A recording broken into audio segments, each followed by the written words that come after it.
Hello friends, continuing with English literature for competitive purposes. So, as discussed last time, we ended on a note of the beginning of the Elizabethan age, and I am sure you have watched that very interesting video on the Elizabethan period and about the Queen Elizabeth I. So, this is what we will more or less talk about the Elizabethan period, and then of course some major events that happened post Elizabethan period, that is the Jacobean period or the reign of King James I, extremely important. So, look at the board here, look at the topics written. We will be looking at certain historical and literary landmarks. I keep on insisting on understanding the socio-political cultural history of England as well as America, without which understanding the kind of literature that was produced during that age would be very boring and also not very satisfying. So, this is what you have to keep revising and updating yourself with English history. Later on, when we do American and Asian literature, then we have to understand those kinds of the social and the political and cultural background, the milieu as they say of that age also. So, history and literary landmarks. So, literature of course Shakespeare is at the center. University Wits, Ben Jonson, Philip Sidney, and also other major writers of the period. Of course, but no one surpasses Shakespeare. So, that remains. So, he is the most important literary figure of that period or any other period. Now, and the major landmarks, historical and political, accession of the first Elizabeth I, Queen Elizabeth I, the events that took place during her reign, the defeat of the Spanish Armada in 1588, that is very important, the rise and fall of Walter Raleigh. Also, after her very long era got over, then some events that took place during the reign of King James I. So, the Gunpowder Plot. Here are two important names, Guy Fawkes and Sir Thomas Knivett, and the Mayflower voyage. So, these are the events that took place during the reign of King James I. So, this is what we are going to look at today, and I would suggest that as I always keep telling you, we are just introducing the course. It is just a very short 8 weeks course. You have to do a lot of reading on your own, on yourself. Okay. So, please do not take these lectures as the complete basis on which you can balance your quest for acing exams, but this could be an excellent resource for you. That is what I keep telling you all the time, and that is what I want to tell you today as well. So, as always, let us start with doing some exercises that may be of use to you. Please look at the slide here.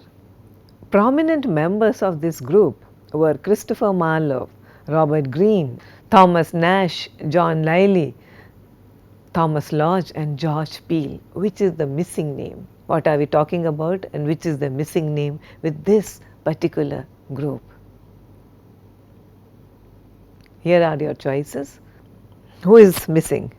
A. William Shakespeare, B. Thomas Kyd, C. Bishop Latimer, D. Thomas More. Next, read the following extract. What I want of Dulcinea del Toboso, she is as good as the greatest princess in the land. For not all those poets who praise ladies under names which they choose so freely really have such mistresses. I am quite satisfied to imagine and believe that the good Aldonza Lorenzo is so lovely and virtuous. And choose the correct response. Identify the work. Don Quixote, As You Like It, Midsummer's Night's Dream, to his coy mistress. Next slide. Please read the following. Fortune, that favours fools these 2 short hours, we wish away both for your sakes and ours, judging spectators and desire in place, to the author justice, to ourselves but grace. Our scene is London, cause we would make known no country's mirth is better than our own, no clime breeds better matter for your whore, board, square, impostor, many persons more, whose manners now called humours feed the stage, and which have still been subject for the rage or spleen of comic writers, though this pen did never aim to grieve, but better men, however, the age he lives in doth endure the vices that she breeds above their cure. But when the wholesome remedies are sweet, and in their working gain and profit meet, he hopes to find no spirit so much diseased, but will with such fair correctives be pleased. For here he doth not fear who can apply, if there be any that will sit so nigh unto the stream, to look what it doth run, they shall find things they think or wish were done. They are so natural follies, but so shin as in shown, as ever the doers may see and yet not own. Please go through this extract carefully. Take a moment.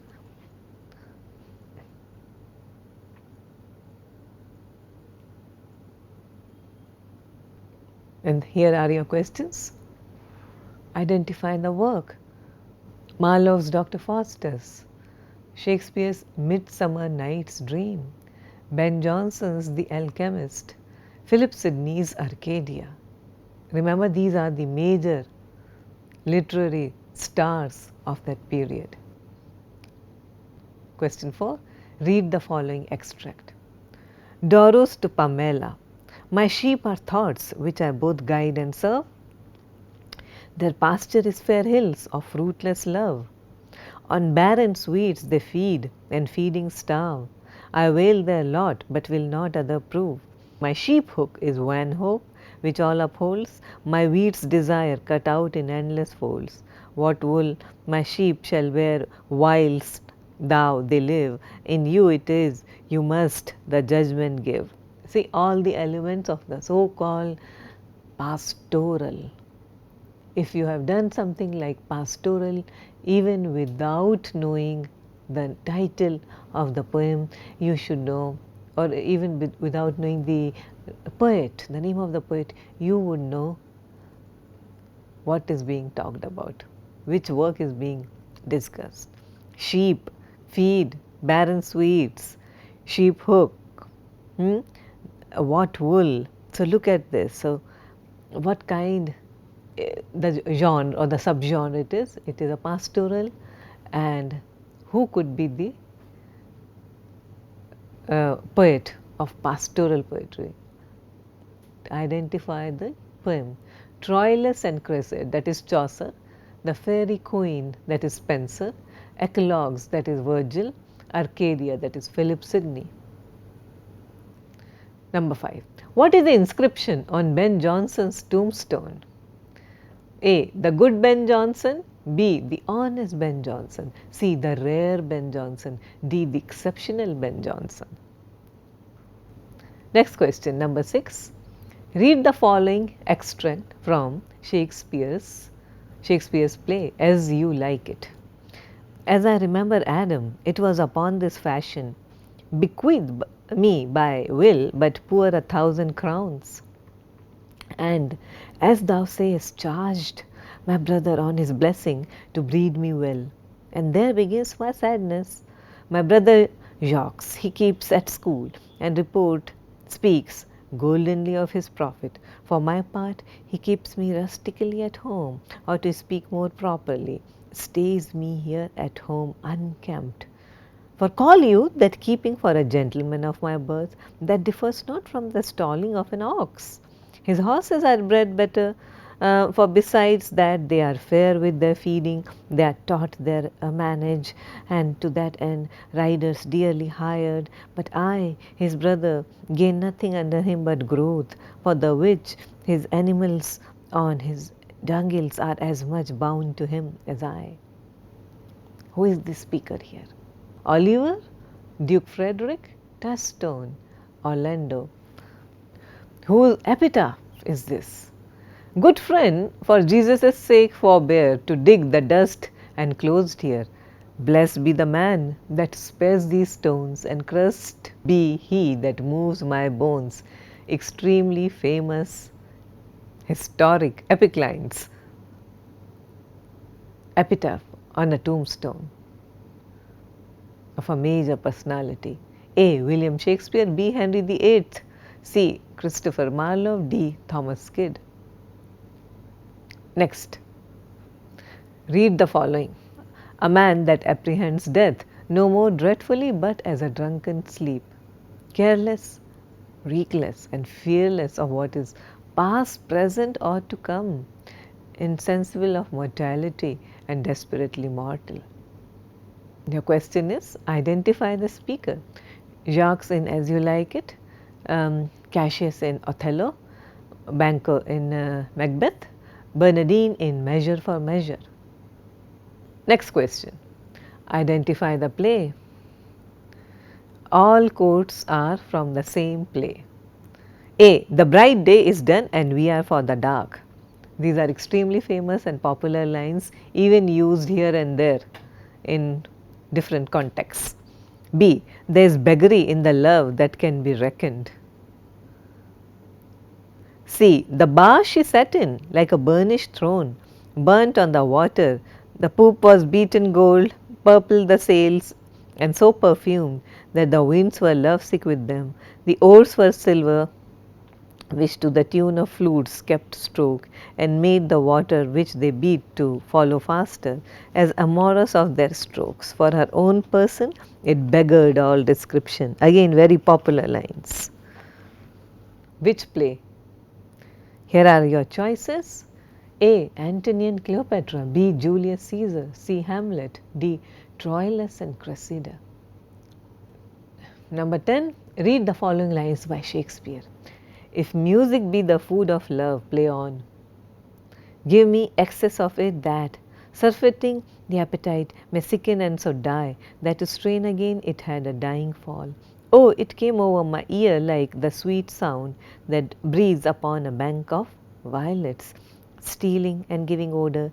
Enough no more, it's not so sweet now as it was before. Which play is this? If music be the food of love, play on. Immortal lines, oft quoted, and so oft quoted that now they have almost become a cliche. Choices are, identify the play. Choices are A. Romeo and Juliet, B. Antony and Cleopatra, C. Twelfth Night, D. As You Like It. Number 11.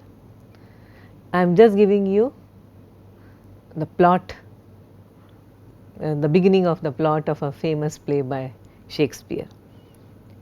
What happens here? Helena, the orphan daughter of a famous physician, is the ward of the Countess of Rosello and deeply in love with her son Count Bertram, who has been sent to the court of the King of France. I am just telling the story. Despite her beauty and virtues, Helena has no hope of attracting Bertram since she is of low birth and he is a noble man. However, when word comes that the king is ill, she goes to Paris and using her father's arts cures the illness. In return, she is given the hand of any man in the realm. She chooses Bertram. Her new husband is appalled at the match, however, and shortly after their marriage flees France without consummating the marriage. Which play are we talking about? A Shakespearean play. Look at the names even if you haven't read the play. Where do you find these characters? Which Shakespearean play has these characters? So, their choices are A. All is well that ends well. B. As You Like It. C. Two Gentlemen of Verona. D. Comedy of Errors. Number 12. In which play does the character of the Spanish braggart appear? A. Much Ado About Nothing. B. The Taming of the Shrew. C. Comedy of Errors. D. Love's Labour Lost. Number 13. Where are the following plays set? So, we are looking at the space, the geographic location of these plays. Hamlet, Coriolanus, Measure for Measure, Comedy of Errors. Your choices are Epicurus, Syracuse, Vienna, Rome, Elsinore, Denmark. So, where are these plays set? Answer the following. In which of the following plays does the character of Antonio does not exist? A. The Taming of the Shrew. B. The Merchant of Venice. C. The Tempest. D. Much Ado About Nothing. Alright, so let us discuss the answers now. First one, we are talking about the university wits. Answer is D. Thomas Kidd. So, these people are collectively known as the university wits. Answer is D. You should know what was university wits. It was a group of English dramatists who wrote during the last 15 years of the 16th century. Okay, so during the Elizabethan period, and who transformed the native interlude and chronicle plays. See, you should know what are native plays. Very soon we will be touching upon that also when we do some literary terms, literary genres, but you are supposed to know what were native interludes and chronicles, mystery moralities. That is what was happening in England during the Middle Ages. And these plays, these playwrights, educated at Cambridge and Oxford University, they brought or they infused in the English drama with newer themes, plot, characters, language. They are, in other words, the pioneers of theatre in England, known for bringing about a degree of diversity and quality in the English dramatic or theatre scenario. So, the name that is missing there is Thomas Kidd.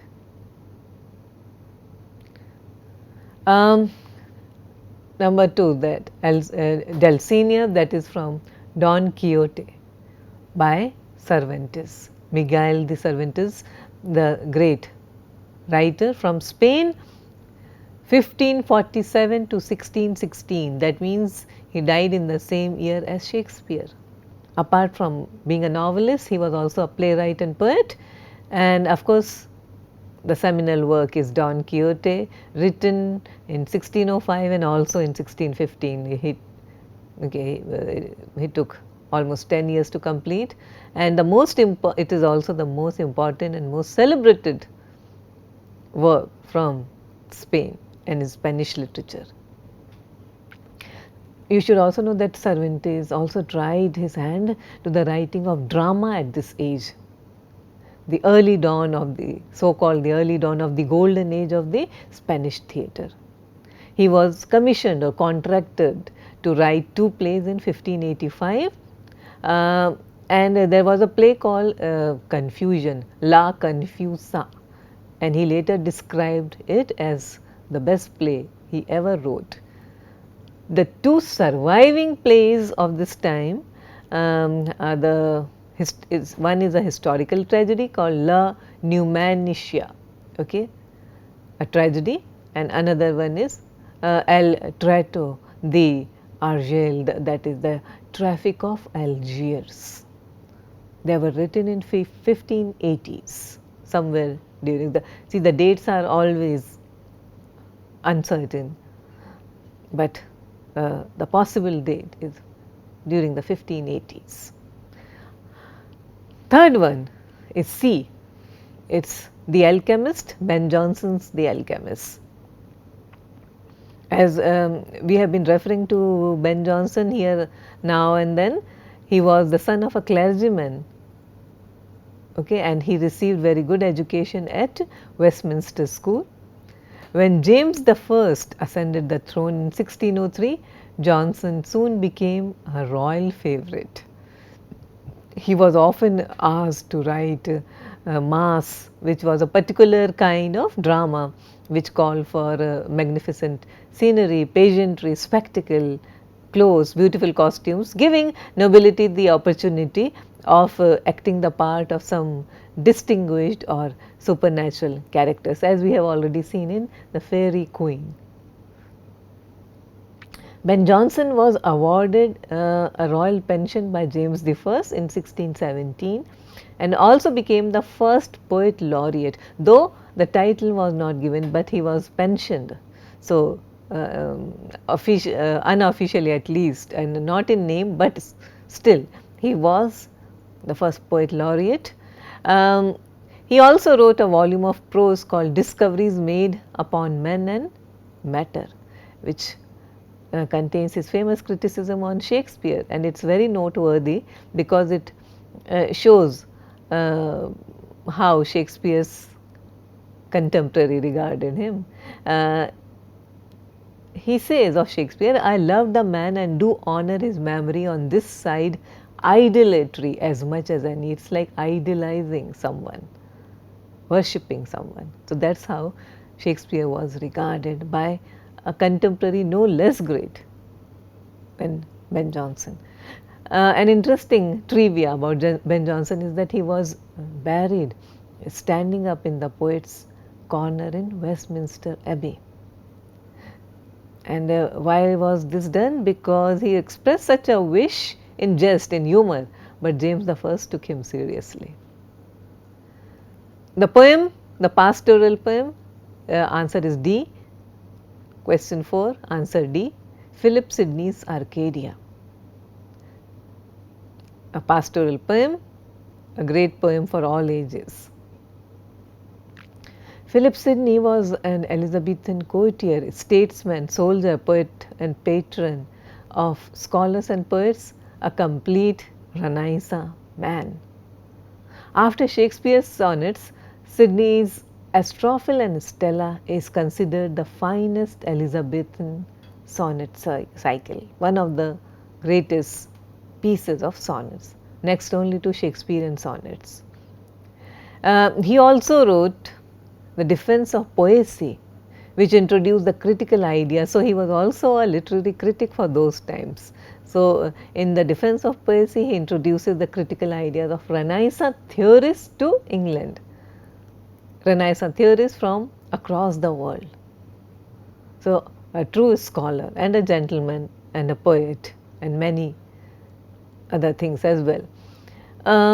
His aunt, the Countess of Huntingdon, had brought to her court Countess's ward, Penelope Devereux, that was 1581, and later that year Penelope married the young Lord Rich. Now, Sidney, it is rumored that he had tried to court Penelope, who ended up marrying someone named Lord Rich. Now, this is not very certain, as all things. Okay, we cannot abide by the historical certainty or fact.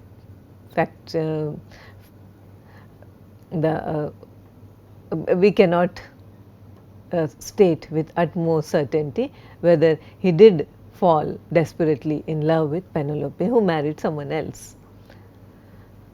But during the summer of 1582, he composed a sonnet sequence, Astrophel and Stella, that recounts a courtier's passion in fictionalized terms. So, though there is no, we cannot account for any accuracy, still many people say that Sidney was in love with Penelope and the sonnet was for her, and this started the trend of courtly love.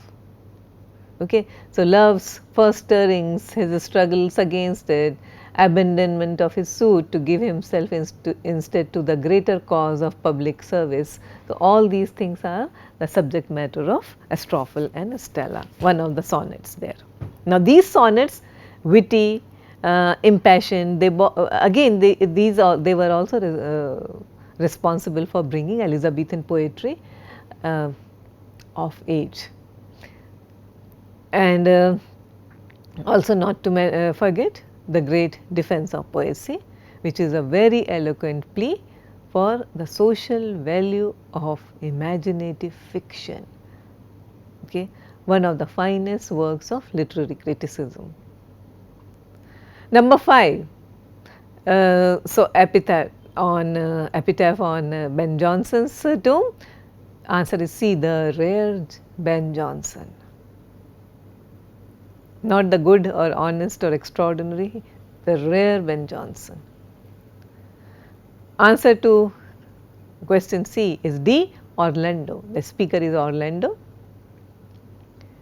And on whose epitaph the lines about not removing his bones, that is, answer is A, William Shakespeare. Famous lines. Answer 8, question 8, answer to question 8 is D, Bernardine in Measure for Measure. And the quotes, the famous quotes that I about, she sat in barge and the best days are over, the dark days are here, from Antony and Cleopatra. If music be the food of love, play on. Number 10, answer is C, 12th Night. Answer to 11 is A, All is Well that Ends Well, Helena and Bertram. And the character of the Spanish braggart is in Love's Labour Lost, D. And the answer to the 13th question, so first is Hamlet, set in Elsinore, Denmark, Coriolanus in Rome, Measure for Measure in Vienna, and Comedy of Errors, Epidaurus Syracuse, that is Greece. In which play we do not find the character of Antonio is A, The Taming of the Shrew. There is no character named Antonio there. Otherwise, the name Antonio appears in 5 Shakespearean plays. So, we have been talking about the great historical landmarks. Now, of course, Elizabethan period, so the major landmark was of course accession of Elizabeth I. Elizabeth Tudor was born on 7 September 1533 at Greenwich Palace. England has several beautiful palaces. Okay, she was born in one of the most beautiful places, the Greenwich Palace. She was the daughter of King Henry VIII and his second wife, Anne Boleyn. We have already discussed how Henry VIII almost fought the church so that he could marry Anne Boleyn and divorce his first wife, Catherine of Aragon. He already had a daughter, Mary, through that marriage, and Mary was the princess, the only princess. However, because Henry wanted his marriage to Catherine nullified, he used the excuse that the marriage itself was illegal, because Catherine was the widow of his brother who died, King Arthur, and I mean before he was coronated. So, Arthur died, and therefore, Henry VIII married his brother's widow, and therefore, he called it almost like an incest and declared his, of course, it was an excuse to divorce Catherine, who was extremely adamant. She wanted the title of the queen, she wanted the title of the princess for her daughter Mary, but Henry VIII in his willfulness and stubbornness wouldn't yield. Now, so he had defied the papacy and the Holy Roman Emperor also to marry Anne, One reason was that he was passionately in love with Anne Boleyn, and also he needed a legitimate male heir.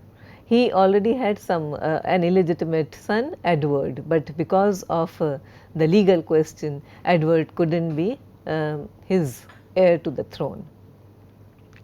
Elizabeth's birth was one of the most exciting political events in the 16th century European history.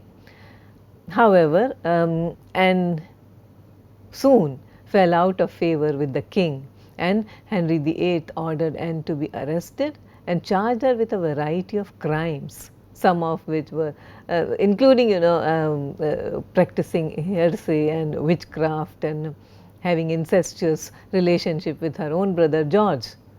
Now, Anne was executed in the Tower of London. Ironically, that was the place where she was placed, before her marriage to Henry VIII, and she was executed in 1536 in the same Tower of London. Henry VIII was not too fond of Elizabeth, the little Elizabeth. He yearned for a male heir, and soon after Anne's death, Anne's execution, he married Jane Seymour. Now, Elizabeth was now in the same position as her half sister, Princess Mary. However, she was bright and very serious from the beginning, and she was well versed in classical subjects as rhetoric and literature and language and philosophy, history and theology. Unlike her half sister Mary, Elizabeth, along with Edward, both of these children, they were raised Protestants. She studied theology and supported the Protestant cause. And also, one reason was that only Protestants recognized her parents' marriage, not the Catholics. She proved to be one of the greatest rulers England ever had. She ruled alone for nearly half a century. She never married. She was also known popularly as the Virgin Queen, and she has lent her name to a glorious epoch in the world history. It's to her credit that England enjoyed peace, prosperity and stability for such a long time. In her speech to Parliament, one of her greatest speeches, she told her people, "I count the glory of my crown that I have reigned with your love." She was truly her people's queen. She reigned for a very long time, 1533 to 1603. Many of some of the greatest pieces or works of literature occurred or took place or were composed during her reign. One of her favorites was a courtier called Walter Raleigh, Sir Walter Raleigh, English adventurer, writer and a favorite courtier of Queen Elizabeth I. During Elizabeth's reign, Raleigh organized 3 major expeditions to America, including the first English settlement in America in 1587. It was called the Roanoke settlement, located where what we call today as North Carolina, the present day Carolina. So, Walter Raleigh is credited with the first English settlement in America. Raleigh later fell out of favor with Elizabeth after she learned of his secret marriage to someone called Bessie Throckmorton, one of her maids of honor, and he was imprisoned for a while with his wife in the Tower of London on some trumped up charges. Now, he had to buy his freedom, and then Raleigh married Bessie, distanced himself from the whimsical queen. After Elizabeth's death in 1603, Raleigh was implicated as an enemy of King James I and imprisoned with he was imprisoned with a death sentence. Later, the sentence was revoked, and in 1616 Raleigh was freed to lead an expedition to America, to the so called New World, this time to establish a gold mine in South America. However, the expedition was a failure, and when Raleigh returned to England, the death sentence was revived, and this time he was executed. There was another important event of this period, that is called the Gunpowder Plot. The Gunpowder Plot was a failed attempt to blow up King James I, who ruled from 1566 to 1625. And the idea was to blow up the parliament also on November 5, 1605. The plot was organized by someone, the mastermind was someone called Robert Casby, who in an effort to end the persecution of Roman Catholics by the English rulers and the English government, he was the one who hatched this or devised this plot. Now, Catesby and others hoped to replace the country's Protestant government with Catholic leadership. So, on 5th November at about midnight, there was someone called Sir Thomas Knivett, a justice of the peace. He found Guy Fawkes lurking in a cellar under the Parliament building and ordered the premises searched. Guy Fawkes was one of the members of Robert Catesby's team. Now, 36 barrels of gunpowder were discovered, and Fawkes was taken into custody. He was tortured, and then he came out. He revealed that he was a participant in an English Catholic conspiracy to execute England's Protestant government and replace it with Catholic leadership. The Gunpowder Plot. Also remember the man Robert Catesby, an English Catholic, and his father had been persecuted by Queen Elizabeth I for refusing to conform to the Church of England. Guy Fawkes had also converted to Catholicism and became a religious zealot. He also fought in the army of Catholic Spain under the Protestant Catesby. They all rented a cellar that extended under the House of Lords building. Fawkes planted the gunpowder there, and after the gunpowder was found, there was a trial. The English authorities killed or captured almost all the plotters and put the survivors on trial. They were executed for treason. So, moments before the start of this execution on January 31st, 1606, Parliament established November 5th November as a day of public thanksgiving. Those of you who are familiar with the film V for Vendetta would know the significance of November 5th. It is the day to cause anarchy and bring about chaos in the establishment. So, 5th November, Guy Fawkes Day.